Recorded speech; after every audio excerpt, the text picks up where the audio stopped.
De grands efforts diplomatiques sont déployés à travers le monde pour minimiser les répercussions d'un éventuel assaut contre Idlib en Syrie.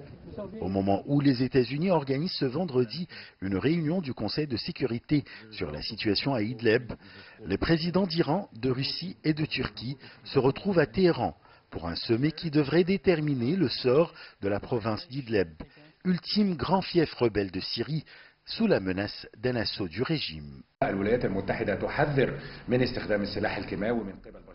Les États-Unis ont averti contre une éventuelle attaque à l'arme chimique en cas d'une offensive contre Idlib.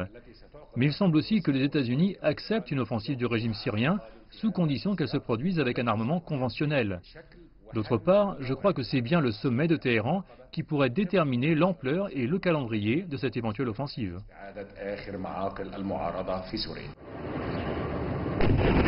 Les avions syriens et russes ont mené des raids mardi dernier dans la province d'Idlib pour régler le problème du terrorisme dans cette région, grand bastion rebelle dans le nord-ouest de la Syrie.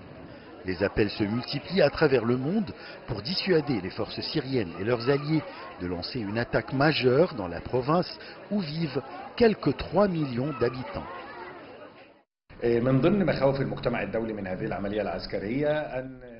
Le monde craint que cette offensive pourrait faire quelques centaines de milliers de déplacés et provoquer une catastrophe humanitaire d'une ampleur inédite depuis le début du conflit en 2011. L'ONU a mis en garde contre un bain de sang à Idlib, craignant en cas d'offensive dans cette région un désastre humanitaire.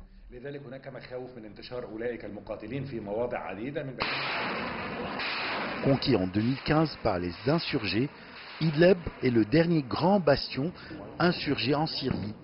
C'est là qu'ont été envoyés des dizaines de milliers de rebelles et de civils, évacués d'autres bastions de l'opposition repris par le régime à travers le pays. Achraf Massoud pour CGT1 français.